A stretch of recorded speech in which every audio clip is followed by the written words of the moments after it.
Assalamualaikum warahmatullahi wabarakatuh. Kembali lagi. Kita bakal ngobrol-ngobrol lagi pada ini siang enggak sih? Siang enggak di sini, Bah? Sore. Oh, siang, sore, malam. Pokoknya kira-kira 1 hari lah di ngobrol bareng di Sporapar Ngobar. Kali ini tamu kita spesial, salah satu tokoh inspiratif dari bidang pemuda. Nah, yang kalau saya lihat nih CV-nya agak-agak panjang. Ini artinya beliau nih agak-agak sering untuk menjual diri untuk mengikuti kegiatannya kan. Oke, kita persembahkan dulu. Geser kameranya. Siap, sat. Ya, inilah dia Wahyudi MPD. Happy graduation. Besok wisuda kan. Gila. Makasih udah diundang di Ngobar. Kan? Ngobar. Tenang, hostnya aja kadang-kadang nggak apal. Oke. Wah, ini biasanya panggilnya wah. Iya, benar. Wah ini bukan saya emes ya, karena panggilannya juga kadang-kadang wah. Iya, Wah. Iya, betul Bang. Kalau saya lihat di sini luar biasa nih, salah satu tokoh inspiratif di bidang pemuda ini. Beliau ini merupakan iya tadi saya bilang yang benar-benar aktif jual diri lah, ikut kegiatan ini banyak nih. Tengok nah.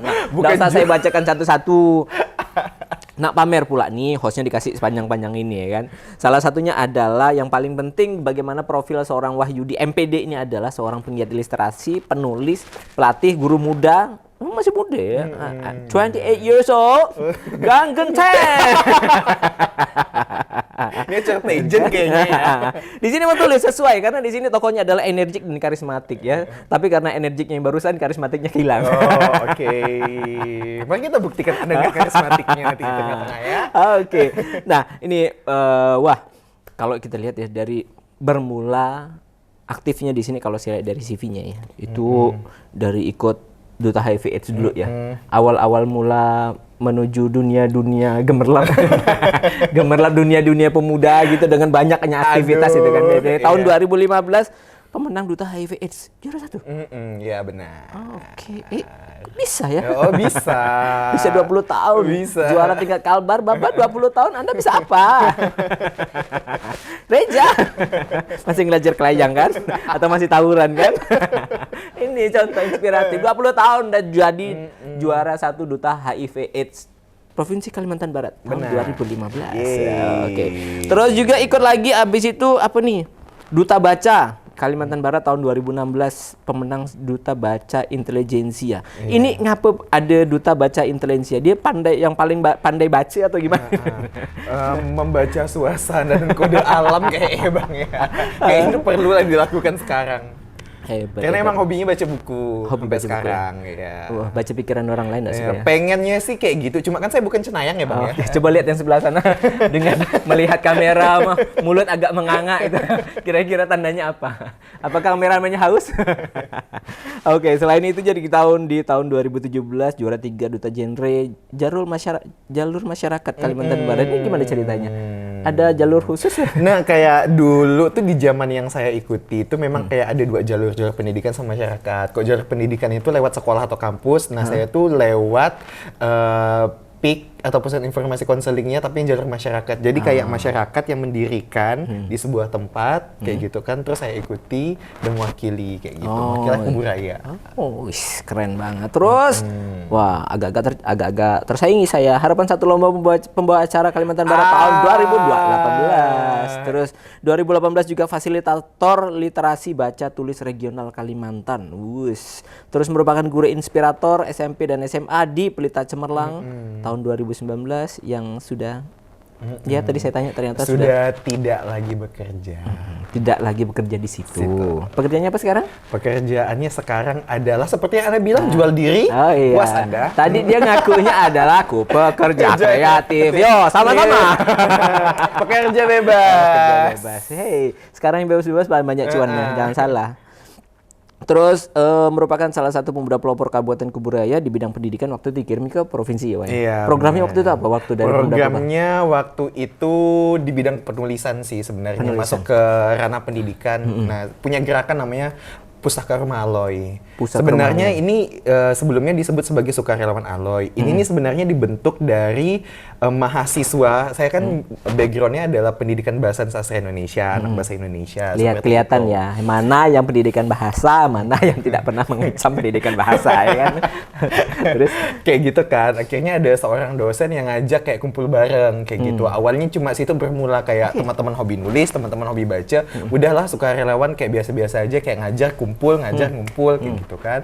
Nah, tiba-tiba akhirnya dibuatlah suatu gerakan khusus kayak gitu kan. Suatu gerakan khusus namanya Sukarelawan Aloy. Kita tuh kayak ngajarin nulis bagi sebenarnya kayak cuma peer educator sih, kayak pendidik sebaya, teman ke teman. Akhirnya ke sekolah-sekolah seperti itu. Nah, apa tadi istilahnya? apanya? Peer educator. Anak-anak sebaya. Jadi Iya. ngajarkan kawan-kawan sebaya. Iya, kawan-kawan sebaya kayak gitu. Tahu enggak Koder? Nah, belajar. Udah kenal lama Nah, belajar. akhirnya tuh gerakan itu membesar. Nah, awalnya gerakan itu tuh Bang, kita tuh sempat dapat penolakan di berbagai sekolah. Kayak Alasannya? gitu. Karena kita itu sebenarnya ingin menawarkan penulisan gratis ke sekolah-sekolah. Cuma tuh kayaknya sekolah itu salah nalar atau salah prasangka, dikiranya kita sales mau jual buku. Oh, Mau jual jasa dan akhirnya berbayar di akhir. Nah, jadi akhirnya kayak sempat dapat penolakan. Itu yang kayak buat teman-teman waktu itu adalah resahnya mulainya di situ. Pada akhirnya kita ketemu sebuah sekolah kayak gitu yang kebetulan emang kenal sama kepala sekolahnya, akhirnya diterima, program itu jalan, dan program itu jalan, akhirnya kita berhasil menerbitkan buku dari pelatihan sekolah tersebut. Kita waktu itu ngelatih anak-anak SMP buat nulis puisi. nulis puisi. Yang masuklah di sini ada kumpulan puisi itu bukan? Iya, kumpulan berbagai puisi kayak gitu. Nah, akhirnya dari itu di blow up sama media, ditulis kayak gitu. Akhirnya sekolah-sekolah yang lain tuh minta. Awalnya hanya di sekitaran daerah tersebut, pada akhirnya ke seluruh daerah di Kalimantan Barat sampai kita dapat penghargaan dari Gubernur Kalimantan Barat sebagai penerbit dengan deposit buku terbanyak sebanyak 2 kali. Di tahun Di tahun 2018. 2018. Dan itu memang merupakan penulis-penulisnya juga dari lingkungan Penulis lokal, semua kita ya. produk lokal. Percetakan juga lokal kan? Percetakan juga lokal. Nah, Bang, akhirnya dari kita nulis kayak gitu, pada akhirnya kita juga bentuk penerbit. Sayang nih kok, kita tuh awalnya ngumpulin banyak karya, tapi kita bingung karyanya mau dikemanakan. Kayak gitu, pada akhirnya dibentuklah penerbit minor alanya kita, kayak gitu. Sampai bisa ngebantu banyak siswa, banyak guru juga. Jadi Kayak dulu gitu. judul bukunya apa yang diterbitkan tuh? 400 antologi Bang, jadi kayak banyak banget sampai sekarang. Jadi misalnya nih satu kelas nulis buku, jadi kayak satu kelas itu akhirnya jadi satu buku kayak gitu. Jadi Tulisan siswa-siswa itu tulisan siswa-siswa. Mau di-spill nggak sih kira-kira sekolahnya mana yang hebat itu sebagai pelopor ya? Keren nggak sih?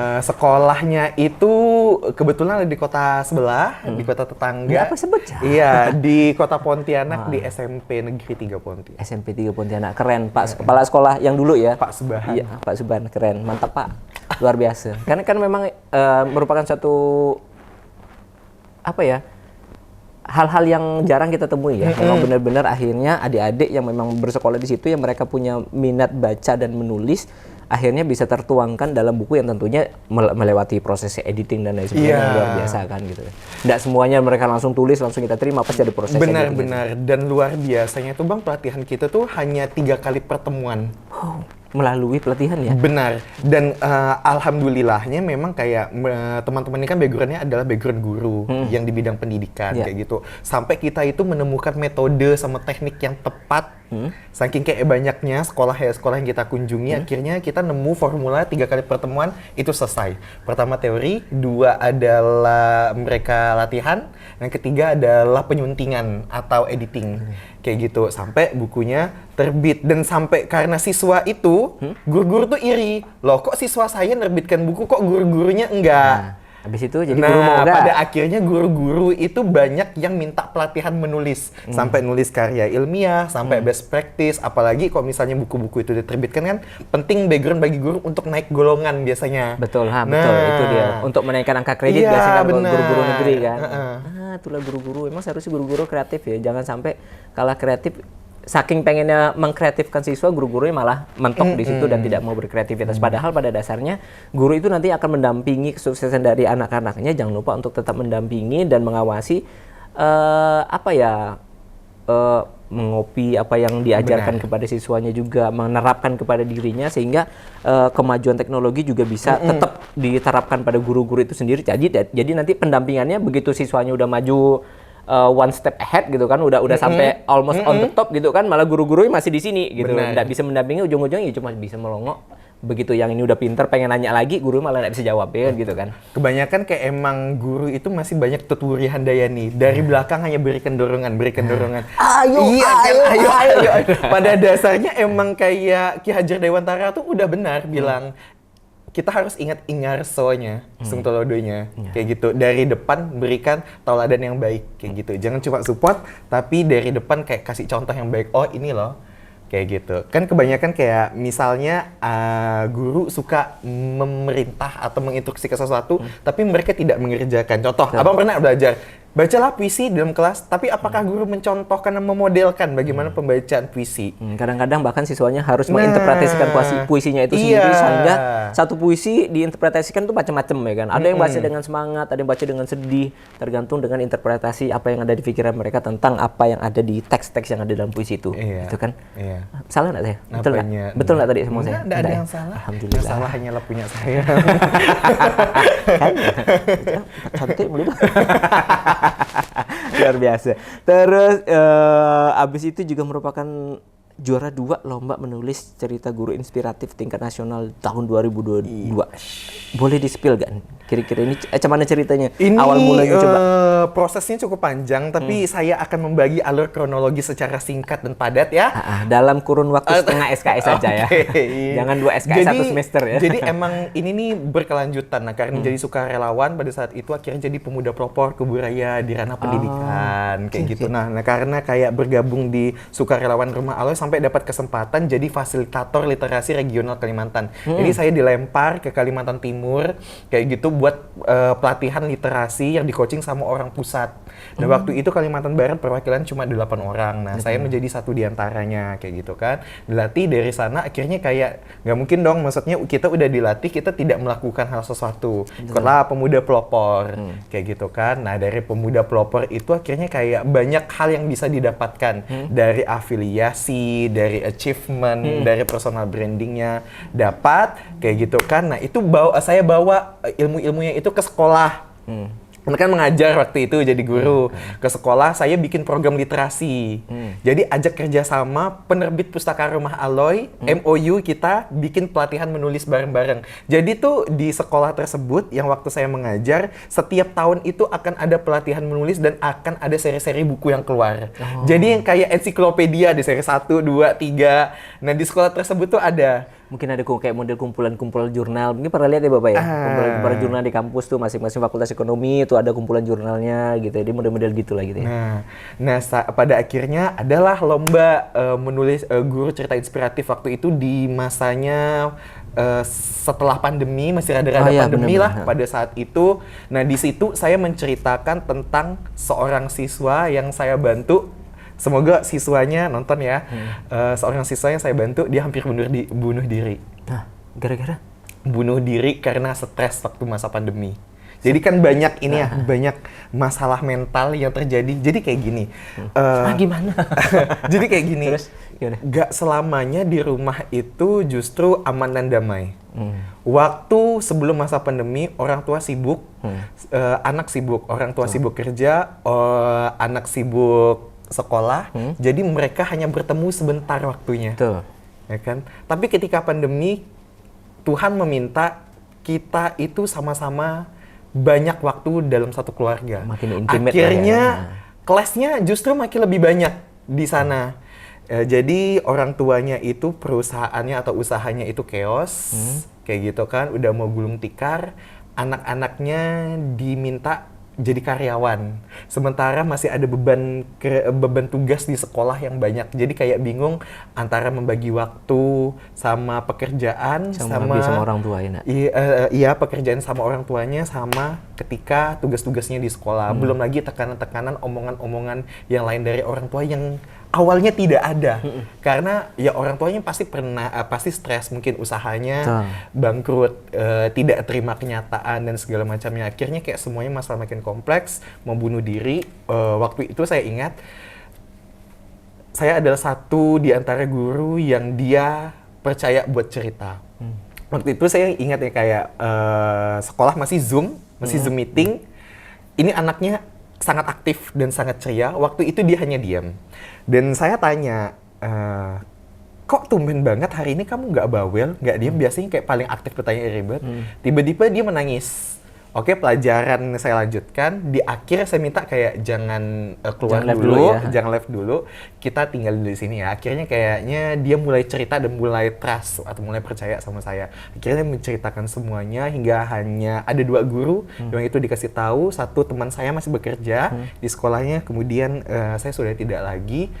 Sampai pada akhirnya selama 3 bulan, Bang, saya nemenin dia untuk hangout.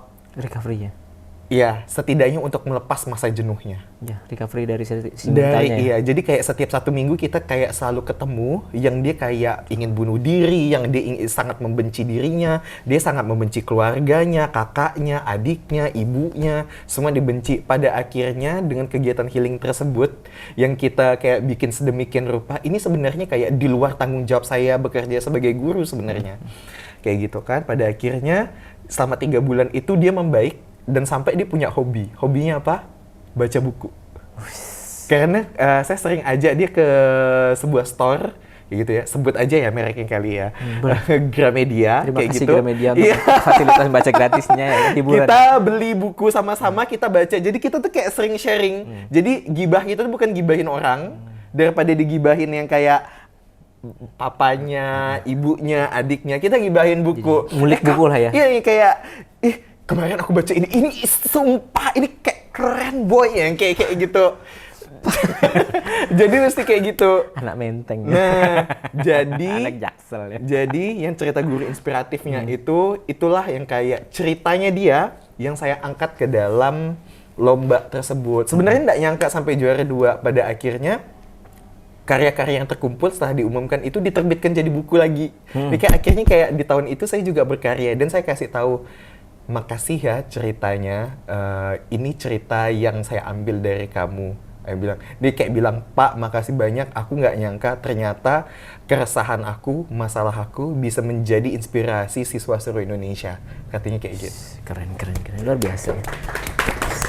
Ini memang guru nih harus gini nih gitu, jangan cuma PR besok kumpulkan ya, nggak mau tahu ya kan perkara nanti anaknya udah sampai materinya atau enggak. Tapi di luar itu sekarang memang justru dengan banyaknya permasalahan-permasalahan dalam kehidupan sekarang, tuntutan guru itu bukan hanya sebatas untuk menyampaikan mata pelajaran, tapi kan sekarang juga akan ada mereka punya kewajiban untuk bisa bagaimana anak-anak itu tetap mental health-nya tuh tetap terjaga kan gitu. Jadi pola asuh dan pola asihnya itu tetap berjalan secara bersamaan. Buat guru-guru luar biasa.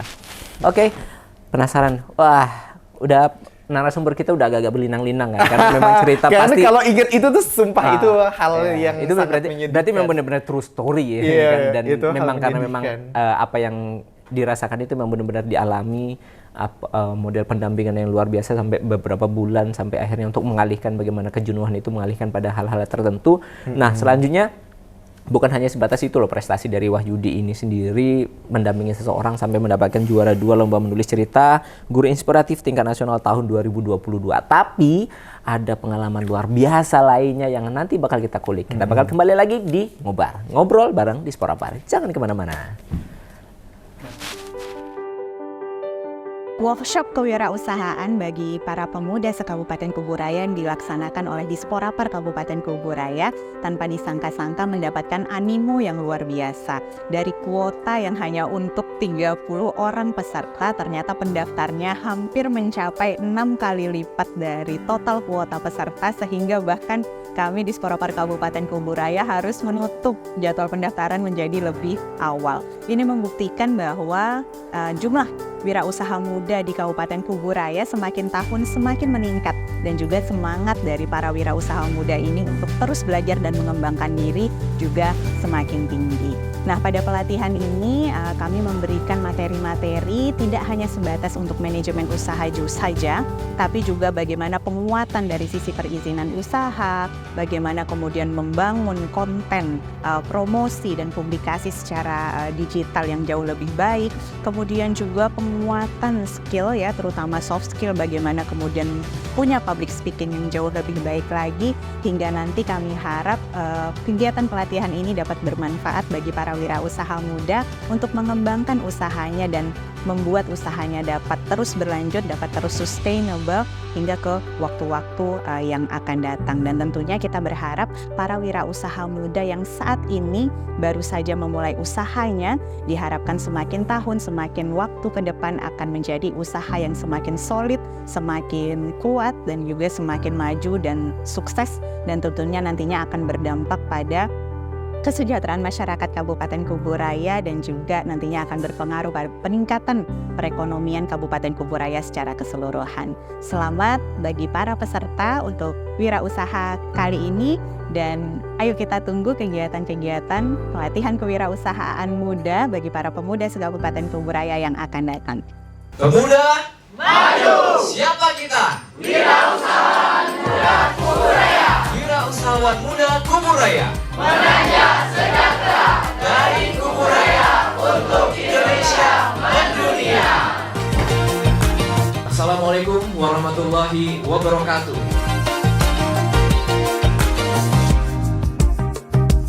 Selamat pagi dan salam sejahtera bagi kita semua. Bismillahirrahmanirrahim. Maka kegiatan workshop kewirausahaan pemuda tahun 2023 di Kabupaten Kuburaya dengan ini resmi saya nyatakan dibuka. Oke, cuma satu orang yang sungguh-sungguh memaknai dia wirausaha.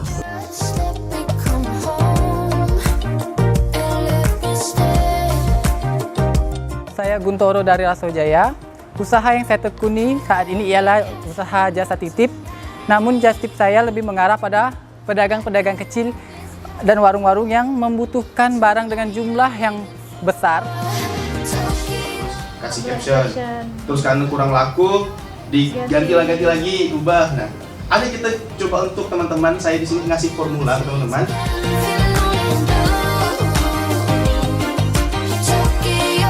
Sekarang ini siapapun yang bikin anime itu Garda Transbumi. Pelatihan workshop dari Dispora Park Kuburaya. Harapan saya tentunya sebagai peserta, pelatihan ini tidak berhenti sampai di sini, tapi ada follow up baik itu dari Dispora Park ataupun dari pemerintah khususnya ya. Kecamatan tidak boleh berbicara.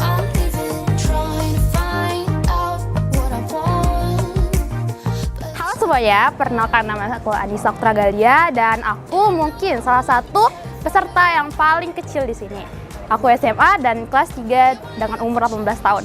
Nah, jadi sini aku mau sharing nih tentang gimana sih bisnis aku tuh, dan ya bisnis ini adalah bisnis buket dan udah aku gandrungin dari sekitar tahun 2019. Usaha Anda mendapatkan sertifikat ISO. Jadi yang tahu ISO?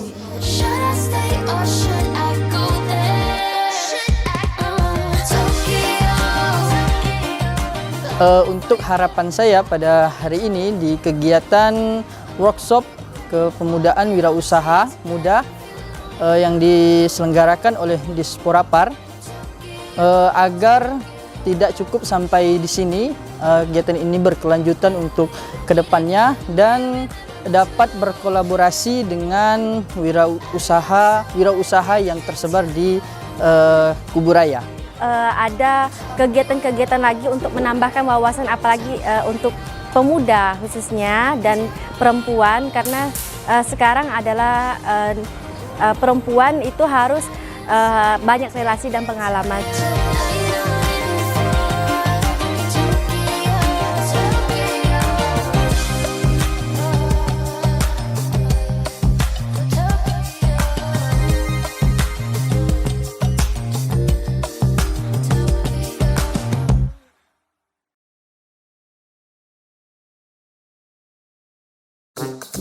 Salam nanjak dari Kuburaya untuk Indonesia. Terbalikannya betul.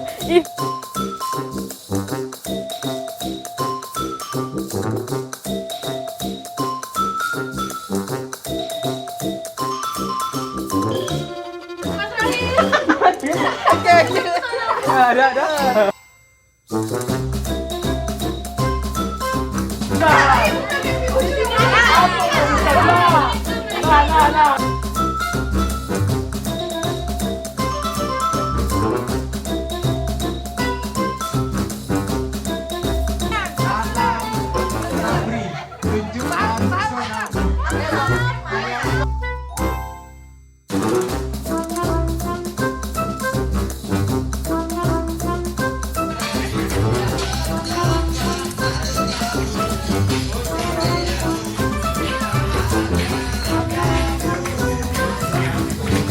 Harapannya bisa skill semakin berkembang, usaha makin besar.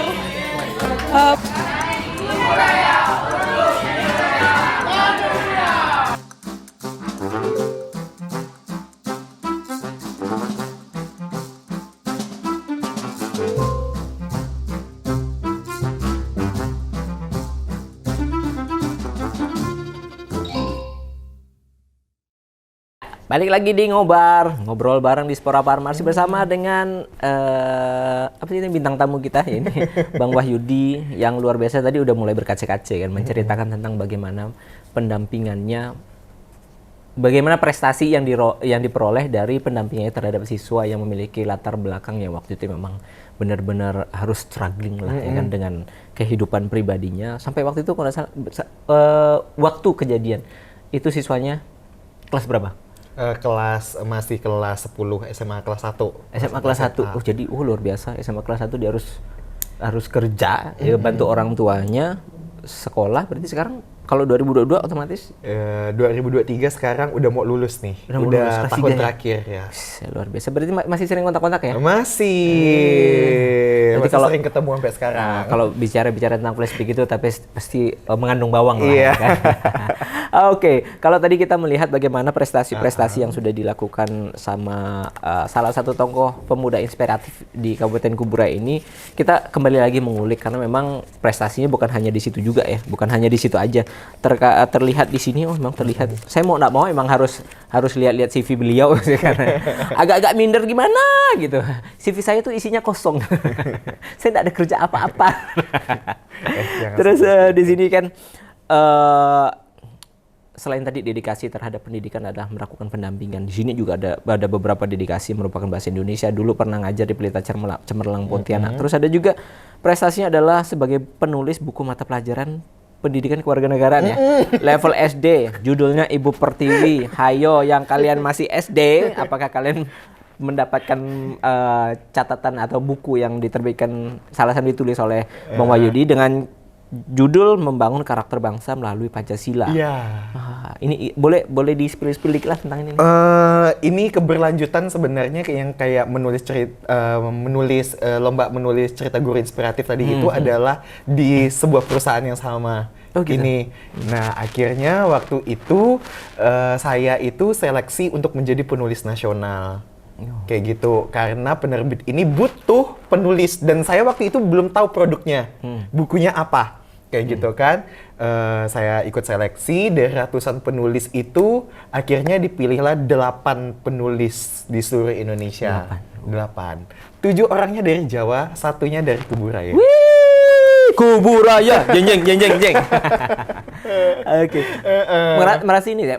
Latar belakang tadi kan mungkin salah satu privilege-nya itu kan pasti tentunya dalam menulis judulnya Ibu Pertiwi Membangun Karakter Bangsa Melalui Pancasila kan otomatis dengan tadi pendampingan agak-agak melenceng agak jauh ya. Apakah ini merupakan salah satu keresahan juga sebagai guru mungkin ya kalau kita dengarkan dulu mohon maaf nih ya kadang-kadang ada penerbit-penerbit yang kadang-kadang mereka menggunakan bahasa terlalu frontal untuk anak-anak yang masih SD, kadang-kadang kita masih ya banyak lah ya di sosial media kok bahasanya begini amat ya untuk tidak sesuai usianya gitu. Apakah itu salah satu latar belakang atau gimana dulu sampai nulis judulnya Ibu Pertiwi? Sampai nulis. Jadi tuh sebenarnya kayak kenapa programnya itu pendidikan kewarganegaraan kayak gitu. Karena itu sekarang pendidikan kewarganegaraan itu udah diganti karena kurikulum Merdeka yang sekarang. Namanya adalah program P5. Program penguatan profil pelajar Pancasila. Kayak gitu. Jadi, nah ini kan kita udah ngomong ranah kenegaraan ya, dinastinya udah beda. Oh ya. Kayak gitu kan. Dengan latar belakang bahasa Indonesia ya kan. Sebenarnya kayak nggak ada kaitan, nggak pernah terbayang sama sekali nulis buku pendidikan karakter. Ya, kewarganegaraan gitu kan tentang profil pelajar Pancasila. Jadi itu Bang kayak di kurikulum Merdeka. Kementerian atau negara ini punya visi setiap pelajar yang lulus itu punya 6 karakter yang di dalam profil pelajar Pancasila. Apa betul? Ada bertakwa kepada Tuhan Yang Maha Esa kayak gitu. Kemudian gotong royong yang Pancasila kayak ya, kayak Pancasila banget kayak gitu. Bernalar kritis, berkebinekaan global itu tuh luar biasa sekali, berkebinekaan, bineka tapi global. Itu konsepnya ya seperti apa, dan ada unsur yang lainnya sampai ada 6 poin seperti itu. Nah akhirnya menulis buku tersebut itu nggak ekspektasi sama sekali. Ketika saya diundang di Jakarta, ketemu sama 7 penulis lainnya, itu saya insecure sekali sih Bang. Mereka 7 orang yang luar biasa, ada yang staf kementerian, Kemenristekdikbud RI, kemudian ada penulis di Gramedia yang udah banyak karyanya, bahkan udah sampai internasional, ada yang puluhan tahun sebagai guru, ada yang punya yayasan pendidikan, dengan latar belakang yang berbeda. Sementara saya anak kampung, anak kuburaya, yang tinggal di Kuala Dua, masih suka nak ngecak lumpur tanah, kayak jalan gitu sempit kan? Iya, ngajar pun waktu itu baru 2 tahun, terus saya dipilih. Kayak di situ kayak saya cuma diam sampai pemilik project di perusahaan ini nih menghampiri saya kayak, Mas Wahyudi kenapa? Kayak gitu kan. Saya cuma curhat, Mbak, ini beneran saya yang dipilih, Mbak gak salah pilih kah? Saya ini masih bocil loh Mbak, saya masih bocah ingusan. Sementara yang lain nih kayak usianya udah 40-an ke atas. Dengan latar gitu belakangnya kan. yang luar Dengan latar belakang yang udah beda. Mereka bilang yang kayak gini, Mas kita itu nggak pernah salah seleksi orang. Tahapan Mas panjang. Mas udah seleksi nulisnya udah 2 kali sampai kita interview. Waktu itu interviewnya dari jam 5 sore sampai jam 7 malam. Dari yang kayak saya diwawancara substansi sampai ngobrol bebas. Kayak tentang kehidupan, kayak gitu. Dan pada akhirnya ya saya dipilih karena mereka percaya bahwasannya ini zamannya saya. Yang tahu metode, teknik, pendidikan terbaru itu saya. Karena emang hobinya tuh suka baca buku pendidikan, apalagi pendidikan Finlandia. Jadi mencoba jadi kayak mencoba mengadopsi gitu ya? mengadopsi. Dan menerapkan di sini. Benar. Gitu ya? Akhirnya dijelaskan formula tersebut. Akhirnya buku itu terbit. Nah awalnya Bang, kan 8 penulis, itu kan kelas 1 sampai kelas 6. Ternyata buat nulis satu buku itu harus ada 2 penulis. Karena 8 penulis artinya kelas 1 sampai kelas 4 dong. Ya kan, kelas 1 sampai kelas 4, saya dipercaya untuk nulis buku kelas 1. Bagi saya tuh udah prestasi yang udah sangat luar biasa lah. Kayak itu kan nulis kelas 1 ditandemin sama penulis buku Gramedia. Ya kan? Nulis Gramedia, pada akhirnya berjalan, saya dipercaya untuk ngelit penulis buku. Nah, penulis buku Gramedianya mungkin karena background-nya bukan pendidikan, secara tulisan oke banget, tapi secara pedagogis guru sepertinya agak sedikit belum bisa lah untuk menulis metode atau teknik yang baik kayak gitu kan. Kayaknya saya dipercaya buat ngelit kayak gitu kan. Selesailah buku kelas 1. Saya kira kelas 5, kelas 6 ada penulisnya. Ternyata 3 bulan kemudian ditelepon lagi sama pihak Jakarta yang kayak, Mas Wahyudi, tulis lagi ya buku kelas 6. Itu posisinya saya lagi di sekolah, untungnya nggak ngajar. Saya tolak. Karena saya bilang, Mbak, saya kuliah, saya kerja, saya sibuk banget, saya nggak bisa terima tawaran ini. Kayak gitu kan. Terus dia bilang yang kayak, nggak bisa, pokoknya Mas Wahyudi harus mau ya, harus bisa. Ditutup teleponnya. Jadi akhirnya dia yang nutup ya? Iya. Agak kurang ajar ini. Dan akhirnya dan ini telepon juga agak dengan songong. alasan sih, tapi enggak kayak langsung enggak kayak misalnya mereka sangat percaya, dikasihlah alasan-alasan yang mereka sangat percaya, akhirnya telepon itu ditutup. Jadi itu akhirnya dari 8 penulis itu dipilih lagi 4 lagi penulis terbaik. Untuk mengerjakan proyeknya. Dapatlah buku kelas 6. Jadi akhirnya kayak kelas 1 sama kelas 6. Kalau lompatnya kayak jauh banget ya. Nah, jauh. Kayak lompatnya jauh banget. Benar-benar yang dari yang kelas 1 tuh yang imut-imut yang kayak Budi membeli buku. Yang kayak cuma kayak gitu kan. Akhirnya di kelas 6 saya harus baca lagi, research lagi buku dari Eropa, dari Amerika, dari Australia, dari India, dari Filipina, dari Thailand. Saya baca buat hanya untuk menciptakan metode menarik bagi anak-anak aja di dalam buku tersebut. Kayak gitu. Akhirnya buku itu terbit. Dan enggak sampai berhenti di situ. Kenapa saya jadi teacher trainer atau pelatih guru? Ternyata salah satunya dari ini tadi. Buku itu tuh akhirnya disebarkan seluruh Indonesia, diresmikan oleh staf Kementerian Bidang Karakter, oleh Kemenristekdikbud RI. Kayak gitu kan. Akhirnya buku ini disebarkan seluruh Indonesia dan butuh trainer. Buku ini udah jadi, nggak mungkin dong yang kayak disebarin baca tanpa dilatihkan ke orang-orang. Betul, apalagi tadi kan sadurannya kan dari banyak-banyak buku dari luar negeri kan. Iya, akhirnya waktu itu ada 12 calon trainer. Kita di TOT, kayak gitu kan. Nah dari 12 itu dipilih 2 orang pada akhirnya. 2 orang ja. 2 orang ja, kayak gitu kan. Salah satunya Wahyu. Satunya lagi dari mana? Satunya ada teman dari Jakarta. Namanya Bu Rusi. Halo Bu Rusi. Beliau yang banyak ngajarkan saya tentang pembelajaran sosial emosional. Itu kayak luar biasa sih ilmunya. Makasih banget Bu Rusi sampai sekarang. Kayak gitu kan. Ya udah akhirnya jadi trainer, dilatih, dan sekarang kayak freelance-nya terbang-terbang kayak gitu ke Jakarta, Surabaya, Medan, melatih guru yang ada di Indonesia. Freelance ya. Dan itu insecure ya. Karena ngajarnya ini Bang, guru-guru yang udah sepuh, yang udah banyak pengalaman di international school. Sementara Wahyudi ngajarnya international school yang hanya ya di Kalimantan Barat. Nggak lama gitu ya. Nggak lama juga. Pada akhirnya yang kayak datang ke sana, bismillah aja, ini pasti aku bisa. Tapi kayak dengan vibe semenyenangkannya diriku, akhirnya kayak bisa diterima sama mereka. Karena memang saya juga penulis bukunya, kayak gitu. Jadi lebih mudah transfer ilmunya. Luar biasa. Nah, kan keren kan? Tapi bukan cuma itu tadi. Dari hobi yang benar-benar luar biasa dari tahun 2012 sampai dengan sekarang ya. Sampai dengan masa masih TOT? Masih sering terbang-terbang? Sampai bahkan bulan depan via Zoom tapi seluruh Indonesia. Oke. Itu tadi dari hasil apa yang ditulisnya. Luar biasa kan? Dari ngajar yang apa bahasa Indonesia turun ke PKN ya kan. Menjadi TOT tingkat nasional. Terus ada satu lagi nih yang paling menarik juga.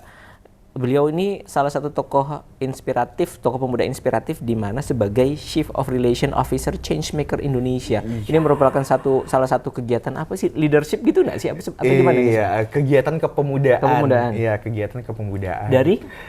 Ini dari sebuah NGO. Dari NGO? Dari sebuah NGO. Jadi cerita lagi nih Bang. Cerita banyak. Kalau namanya cerita inspiratif nih, pemuda-pemuda inspiratif ini bukan hanya dari pandai tadi kalau saya bilang menjual diri, tapi cari pengalaman yang luar biasa yang memang ilmunya udah banyak. Jadi orang-orang dengan ilmu yang banyak itu seharusnya mereka bisa spread ilmunya itu sendiri ke orang-orang yang sangat membutuhkan gitu lah. Iya. Salah satunya adalah Wahyudi yang lakukan dengan program Changemaker ini. Nah, awalnya itu Bang, saya hanyalah seorang peserta di acara ini. Jadi acara ini ada kegiatan volunteering. Sekarang kayaknya mahasiswa tuh nggak volunteering nggak keren. Betul. Trennya. Serius. Emang volunteering itu keren karena kita ngikut kegiatan volunteering sekarang kan keren-keren ya. Kalau kita lihat di Indonesia aja kemana-mana tempatnya bagus-bagus pula tuh. Saya juga pernah daftar. Emang kegiatan volunteering sekeren itu, apalagi kok misalnya upload Twibbon, itu tuh kebanggaan di sosial media bagi anak muda sekarang. Karena itu adalah jejak digital yang sangat bagus ya Bang untuk personal branding kayak gitu kan. Awalnya waktu itu saya setelah resign dari kerja. Jadi kayak butuh healing, kayak gitu kan, butuh healing tapi pengen healingnya tetap berkaitan sama pendidikan. Akhirnya ketemulah NGO ini, kayak gitu kan, ketemu NGO ini, seleksi akhirnya dipilih sebagai satu di antara delegasi perwakilan Kalimantan Barat untuk menuju ke Kuala Lumpur. Di Kuala Lumpur? Di Kuala Lumpur, tepat di Malaysia, tapi kita di daerah kabupatennya namanya Kelang, di daerah Selangor, kayak gitu. Nah di sana itu adalah sebuah sanggar belajar, kayak gitu, binaan dari KBRI. Nah, anak-anak di sana itu kurang dalam pendidikan, dari fasilitasnya, dari ini juga, dari jumlah gurunya, kayak gitu, dari media pembelajarannya segala macam, pokoknya serba kurang kayak gitu. Apalagi mereka itu adalah anak-anak Indonesia yang tidak bisa bersekolah di sekolah kebangsaan Malaysia karena dengan alasan belum lengkapnya identitas. Kayak gitu. Kewarganegaraan. Iya, kewarganegaraan kayak gitu. Pada akhirnya senang di situ. Senangnya adalah saya tuh ngerasa saya tuh diterima di situ, Bang. Diterima dalam arti ketika saya datang mereka sambut kayak, halo cinggu baru ya. Mereka senang itu. Setelah pulang mereka nangisin kita kayak, Cigu janganlah pulang. Berarti benar datang lagi ya. Benar kayak kata gitu. cerita Upin Ipin tuh waktu Cikgu besar resign tuh ya. Bukan Cikgu besar, siapa namanya? Cikgu Cikgu Ros ya, Cikgu Ros yang pakai kerudung tiba-tiba harus diganti sama yang enggak pakai kerudung tuh kan waktu Upin Ipin. Oh, Cikgu Yasmin, Iya. Itu sampai segitu Nah, emang sesayang itu mereka sama cikgunya kan. Pada akhirnya setelah terlepas dari program, saya ikut lagi kegiatannya. Jadi mereka itu buka 1 tahun itu 4 kali. Jadi setiap kegiatan tribulan volunteernya itu?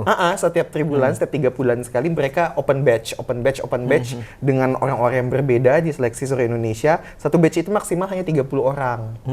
Kayak gitu. Akhirnya saya ikut lagi. Kayak saya tuh kayak shadowing gitu loh jadi panitia. Pada akhirnya di kesempatan-kesempatan berikutnya diajak jadi panitia dan akhirnya diminta untuk jadi pengurus inti. Jadi pengurus intinya sekarang 4 orang. Kita kayak akrab banget berempat. Itu Bang, kalau misalnya apa nih? Pengurus inti se-Indonesia. Jadi pada dasarnya anak muda sekarang itu jangan orientasinya ikut kegiatan karena uang. Pengalaman ya. Sumpah. Itu tidak salah sebenarnya, tetapi jangan jadikan uang satu-satunya tujuan ya teman-teman. Yang paling penting itu adalah afiliasi. Untuk membangun personal branding, untuk punya power, bisa menginstruksi, bisa menginspirasi banyak orang, kita mulainya dari achievement, dari prestasi dulu, afiliasinya dapat, kenal banyak orang, baru kita punya power. Jadi jangan ngerasa kamu udah punya power yang luar biasa, tapi kamu melupakan kamu nggak ada prestasi, kamu nggak punya afiliasi.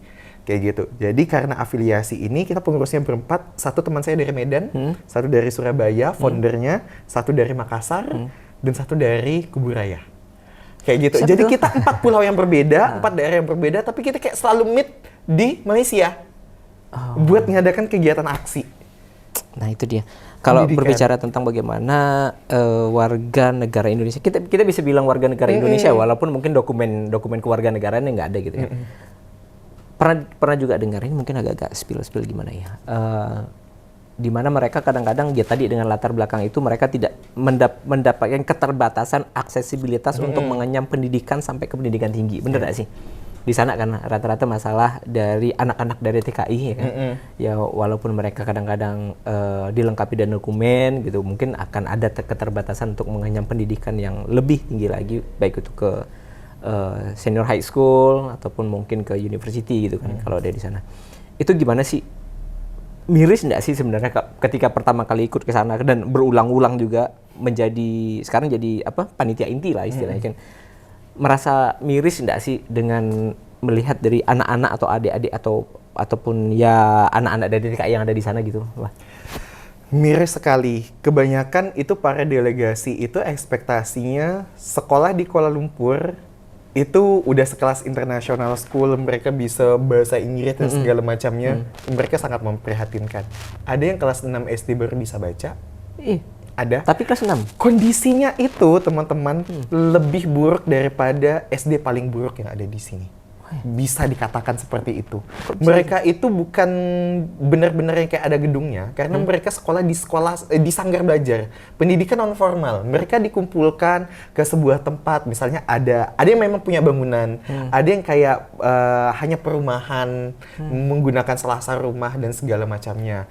Nah, sanggar belajar di Malaysia itu terakhir update yang saya dapat itu udah ada 40 lebih sanggar belajar. Artinya bahwa memang banyak sekali penduduk Indonesia yang ada di sana, tapi mereka nggak dapat pendidikan yang layak, kayak gitu. Dari segi bukunya mereka masih kurang, gurunya juga masih kurang, kayak gitu. Sampai permasalahan misalnya ketika mereka dirazia orang tuanya misalnya kayak ditangkap seperti itu ya, orang tuanya ditangkap dirazia, yang mereka itu yang ngurus siapa anak-anaknya? Para tetangga yang saling nyumbang makan minyak sayur. Kondisi mereka tuh se-struggle itu, bahkan ada yang kayak mereka pasti ada beberapa anak yang kayak mengalami kekerasan juga sama orang tuanya yang kayak gitu, yang mereka tiap hari pulang sekolah itu bawa kunci kamar, orang tuanya kerja, dan waktu itu kami ada yang kayak inisiatif untuk mengantarkan anaknya sampai ke depan pintu. Mereka saking dewasa yang kayak tidak memperbolehkan siapapun buat masuk karena ini pesan orang tua saya, katanya.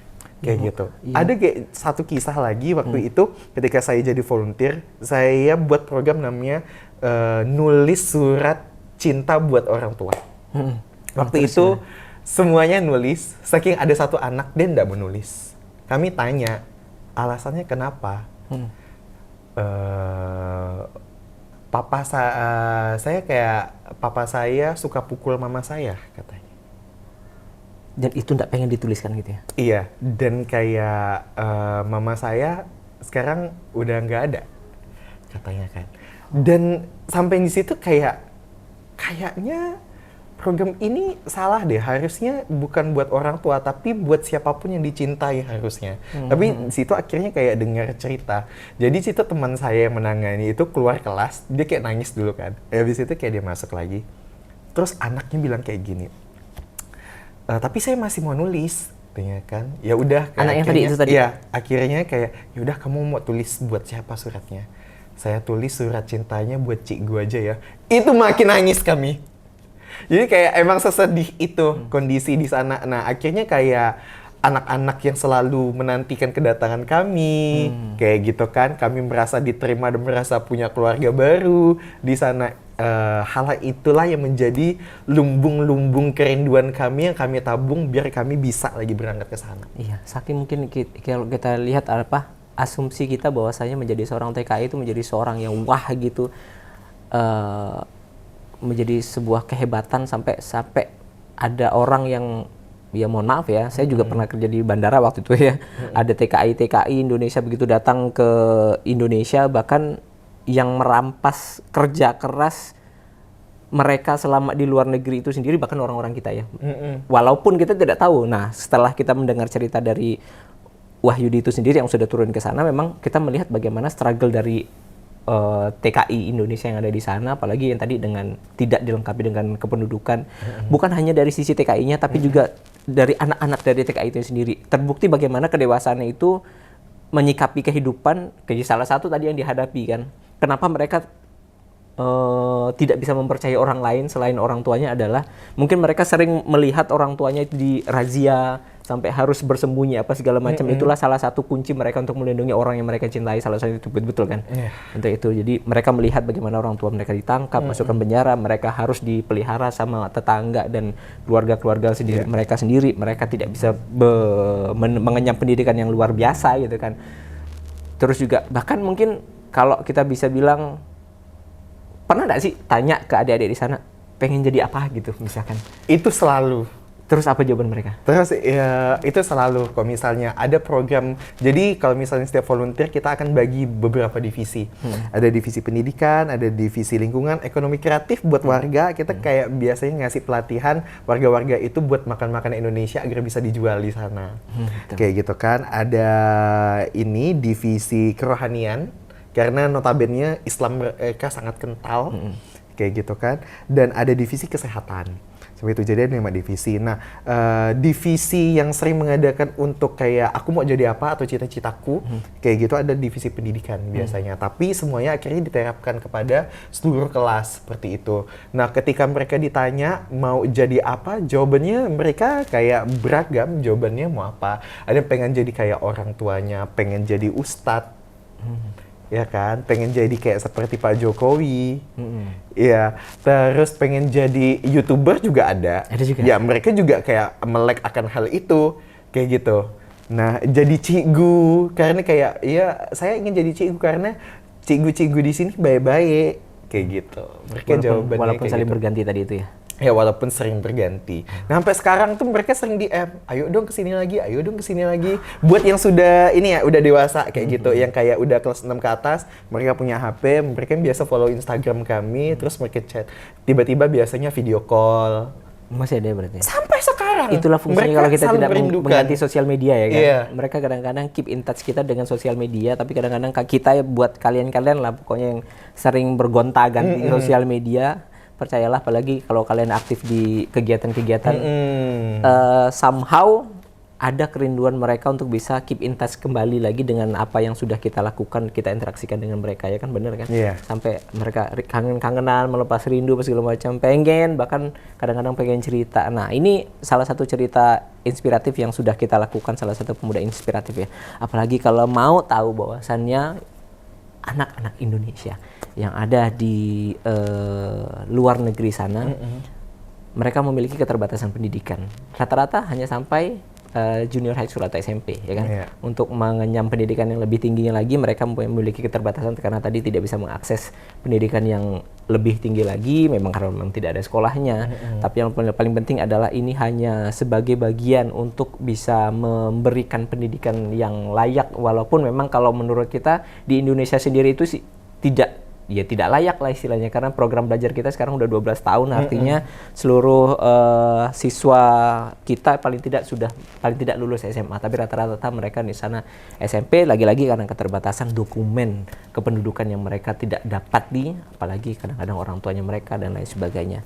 Nah, itulah kisah-kisah inspiratif ya, bukan hanya narasumber kita saja. Agak-agak berlinang-linang juga ya. Baba nangis ya, Baba. Baba kenapa mukanya merah?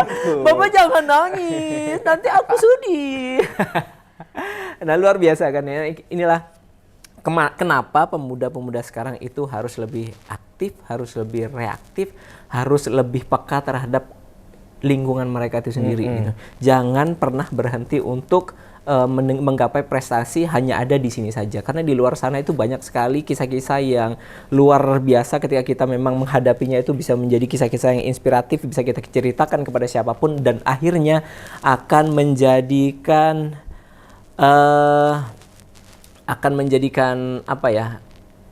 inspirasi-inspirasi untuk orang lain. Oke, luar biasa kan, tokoh pemuda satu ini luar biasa inspiratif. Oke, wah, dengan tadi cerita yang luar biasa terkait dengan pemuda, otomatis kita pengen minta ke Wahyudi ini salah satu closing statement lah dikaitkan dengan tadi bagaimana pemuda dengan aktivitasnya dalam rangka sebentar lagi kita akan memasuki Hari Sumpah Pemuda tanggal 28 Oktober dong, ya kan? Apa kira-kira yang mau disampaikan oleh Wahyudi kepada pemuda-pemuda di seluruh Indonesia? Oke, halo pemuda. Ini zamannya kita yang bertandang di negara kita sendiri, khususnya Kabupaten Kuburaya. Kita sebagai pemuda itu memang harus menguasai 4 keterampilan di abad 21. Kita harus komunikatif, kita harus kreatif, critical thinking, dan seluruh aspek yang ketiga ini akan kita tutup sama kreativitas. Tapi ingat, ada 2 hal juga yang harus kita pelajari di era ini setelah post pandemik atau setelah pandemi. Kita harus sangat adaptif karena gejolak perduniaan ini kayak luar biasa, dan kita harus menjadi orang yang inovatif kayak gitu. Nggak usah kebanyakan healing ya, kayak gitu kan. Healing emang penting, tapi ingat kalau healing itu adalah sebuah istilah sebenarnya untuk orang yang punya penyakit psikologis kayak gitu kan. Nah, healinglah secukupnya dengan apa yang kamu punya. Jangan mencari-cari kebahagiaan di tempat lain, karena pada dasarnya kebahagiaan itu bukan dicari, tapi kita yang ciptakan. Mari pemuda, kita bersama berkarya, berdaya, dan berkarya. Oke, berkarya, berdaya, dan berkarya. Oke, itu luar biasa closing statement dari narasumber kita, sangat menginspirasi sekali. Terima kasih Wahyudi yang udah sharing dengan kami di sini, sharing dengan seluruh pemuda. Jangan lupa nih, jangan sampai pemuda-pemuda nggak nonton. Ini benar-benar luar biasa. Ini mengandung bawang, tapi bukan hanya bawang dapur saja, tapi merupakan luar biasa sih. Memang saya agak-agak speechless hari ini ya sebenarnya. Sekali lagi terima kasih Wahyudi atas kisah-kisahnya yang luar biasa. Terima kasih Bapak, tepuk tangan dong untuk narasumber luar biasa. Nah, itulah pesan saya terhadap Bunda. Selamat Hari Sumpah Pemuda ya, tanggal 28 Oktober nanti. Untuk jadi pemuda tadi jangan lupa intinya adalah kita harus inovatif dan kreatif. Dan peka juga terhadap lingkungan, jangan lupa ya. Jangan sampai kita inovatif, kreatif, tapi kita tidak peka terhadap lingkungan. Karena yang memajukan kita bukan hanya nanti diri kita sendiri, tapi kita ketika kita maju, kita harus memperhatikan apa yang ada di lingkungan kita. Oke, demikianlah para pemuda seluruh Indonesia, sobat-sobat ngobrol bareng Dispora Par, kisah inspiratif dari tokoh pemuda inspiratif yang berasal dari Kabupaten Kuburaya dengan segudang pengalaman yang sudah dibagikan kepada kita semua. Terima kasih sekali lagi, luar biasa. Saya nak tutup pantun, saya udah speechless. Akhir kata saya ucapkan billahi taufiq wal hidayah. Assalamualaikum warahmatullahi wabarakatuh. Salam pemuda. Salam pemuda. Pemuda maju ya, pemuda maju. Oh, pemuda maju. Maju. Bye.